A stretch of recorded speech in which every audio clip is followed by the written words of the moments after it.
Ranjay, in your new book, Reorganize for Resilience, you talk about the concept of expanding the role of tasks integrated. Now, this is very interesting. When we talk about solutions, we find that one of the major challenges and constraints to be able to do it well is silos or organizational boundaries.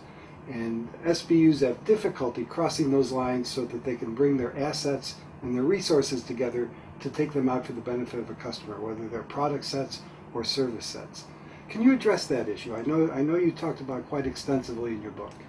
So I think the realization for me as I was researching this book was that solutions are really interesting and important, and that requires you to have deep customer insight and awareness of the customer.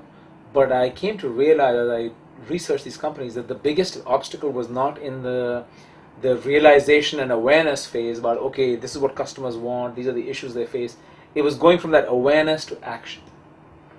And the biggest impediment to that action, if you will, was the silos that exist within organizations, because these silos typically in companies are organized around product, geography, or function. And I thought these were 20th century problems, which was production and distribution. And now as companies try to align around customer, I'm not saying they necessarily have to go as far as having silos around customer or customer groups. But if they don't, they need to find ways to connect these silos.